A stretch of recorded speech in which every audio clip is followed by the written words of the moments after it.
Shalom, shalom, eu sou a Murad Devorah e nós vamos estudar os mandamentos. Já iniciamos, né, o estudo do Sefer HaMitzvot, mais voltado para crianças, né? Ele tem uma linguagem um pouquinho mais simplificada, com histórias mais simplificadas. Agora vamos falar do sexto mandamento até o 10º mandamento, né? Já falamos até o quinto no primeiro áudio. E bora lá. Esse mandamento ele é derivado do versículo 22, capítulo 11 de Devarim, Deuteronômio, que está escrito: E apeguem-se a ele. Quando a mãe de Deb voltou das compras, Deb exclamou: Mamãe, você comprou perfume? Não, não comprei nenhum, mas dei uma olhada na seção de perfumes. Como você sabia? Perguntou a mãe, surpresa. Você está cheirando muito bem, respondeu Deb. Até o seu casaco tem um cheiro maravilhoso. Somos instruídos a passar o máximo de tempo possível entre pessoas sábias e justas. Observaremos suas boas ações e aprenderemos com elas. A companhia de tais pessoas nos influenciará. Assim como o perfume espalha o seu aroma maravilhoso e impregna todos os que se aproximam, da mesma forma os caminhos dos justos nos inspirarão a sermos pessoas melhores e a agirmos como eles. Isso é muito interessante porque, assim, a gente está falando de sabedoria e não necessariamente é sobre andar com pessoas mais inteligentes. Inteligência é uma coisa, sabedoria é outra. Então, assim, é muito importante a gente ter esse filtro de com quem a gente está passando a maior parte do tempo. E aí, é uma mitzvah você passar a maior parte do tempo com pessoas sábias. Mas por quê? De onde se tira isso? Porque o versículo está se referindo a Hashem. Como assim, os sábios? Então, bora lá. Disseram os nossos sábios no tratado Ketuvot 111b. Será possível um ser humano apegar-se, unir-se à presença divina, unir-se a Deus? Afinal, está escrito em Devarim, Deuteronômio 4:24, pois Deus, seu Deus, é um fogo que consome. O sentido desse versículo é nos ensinar que todo aquele que se casa com a filha dos sábios, ou que se une aos sábios de diversas formas, né, é como se estivesse se unindo a Deus. Então, assim, não é sobre literalmente estar se unindo a Deus, porque a gente leu o versículo, o trecho dos nossos sábios falando sobre esse assunto, né?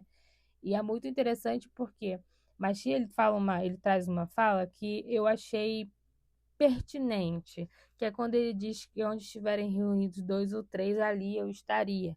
Então, é sobre a intenção de estar próximo. Então, assim, a intenção também da pessoa. Por exemplo, uma pessoa que ela é sábia, né, que ela tem a sabedoria, que ela estuda a Torá.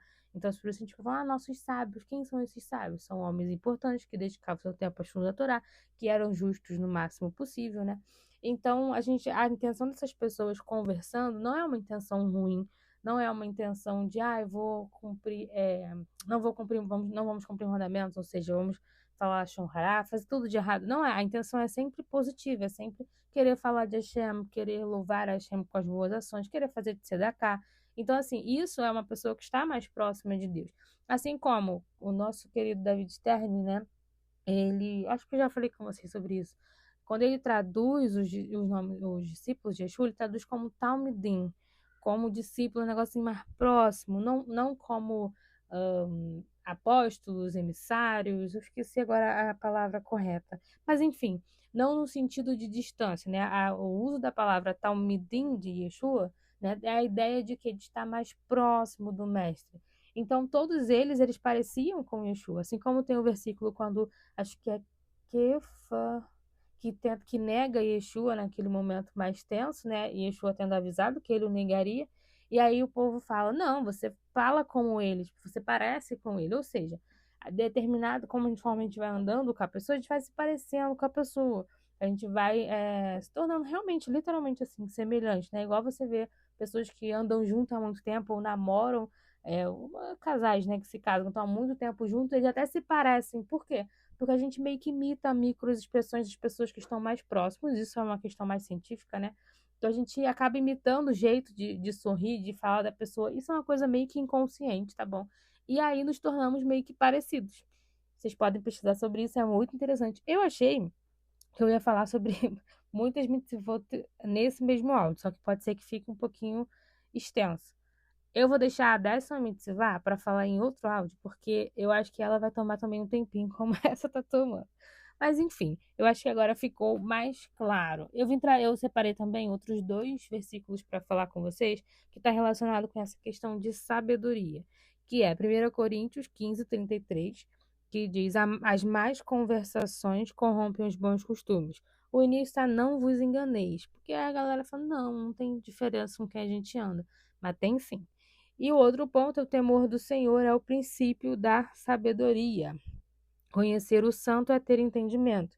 Isso é Provérbios 9:10.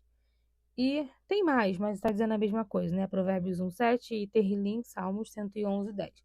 Eu separei esses versículos para falar sobre essa questão de sabedoria enfim. Não quer dizer que você não possa andar com pessoas que não sejam religiosas, etc. Mas o seu tempo com elas não deve ser maior do que o seu tempo com pessoas sábias, etc. Que é uma mitzvah, que é a sexta mitzvah que nós estamos falando.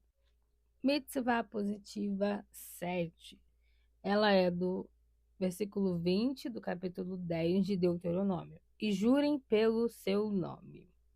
No tribunal, quando o réu é chamado a depor, ele ou ela é interrogado repetidamente pelos advogados e pelo juiz. O réu tenta convencer o júri de que não é culpado pelo crime que é acusado. O juiz exige que ele jure que está dizendo a verdade. O réu opta por jurar por algo que ele considera sagrado e importante. Ele espera que isso convença o júri de sua sinceridade e inocência. Em um Beit Din, um judeu também pode ser obrigado a fazer um juramento confirmando que está dizendo a verdade. Ao prestar juramento, ele é instruído a jurar em nome de Hashem.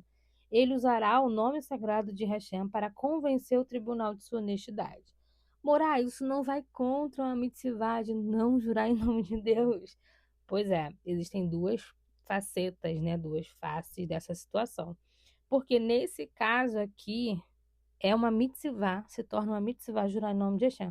Porque se você vai jurar em nome de outro, qualquer outra coisa, em nome do sol, eu juro em nome, você está colocando essa outra coisa no lugar de Hashem.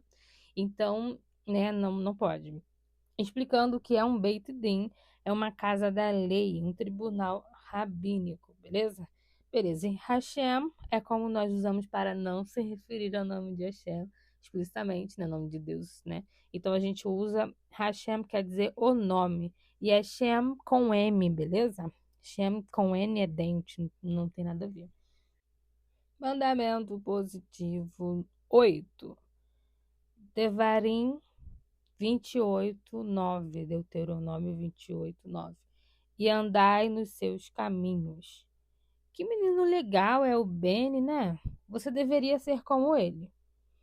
Você poderia aprender uma coisa ou duas com essa sua adorável amiga. Eu gostaria que você agisse como a Jude. Ela é tão gentil e atenciosa. Seus pais e professores apontam para amigos bem-educados, sugerindo que você se comporte como eles. Com essa mitzvah positiva, a Torá nos ensina que devemos aprender com os caminhos belos, misericordiosos e bondosos de Hashem e nos ordena a imitá-los. Então não é sobre você imitar os seus amigos, e sim imitar os caminhos de Hashem. E quem que é o caminho de Deus, gente? Quem que é? Quem que é? Exatamente, o nosso Mashiach Yeshua. Então nós devemos ser como o nosso mestre, porque ele é o caminho para Hashem. E qual que é o caminho para Hashem? É a Torá e Mitzvot, que é exatamente o que Mashiach vinha falar, né? Ele veio, falou sobre isso e falou sobre outros detalhes relacionados a isso, né? Eu achei interessante trazer também algumas outras fontes na Brit Hadashah, né, mais conhecida como o Novo Testamento, sobre essa questão de caminho, tá? É muito interessante. Vamos lá. Primeiro, o mais conhecido, Yohanan, João 14:6. Eu sou o caminho, a verdade e a vida, ninguém veio ao Pai senão por mim. E agora vamos falar sobre esse caminho como estilo de vida dos seguidores de Yeshua, dos Talmidim de Yeshua. Então, em Atos 9:2, Saulo, que ainda era Saulo, né, antes de se tornar Shaul, ele pede cartas para Damasco para ir às sinagogas de lá, a fim que se encontrassem alguns daquele caminho, se referindo ao quê? Aos homens ou mulheres que seguiam a Yeshua, né? Para que os levassem presos para Jerusalém, para Jerusalém. Outro momento, Atos 19, 9 e 23, o Rav Shaul já, como o Rav Shaul, prega sobre o caminho de Deus em Éfeso. E há uma grande comoção acerca do caminho.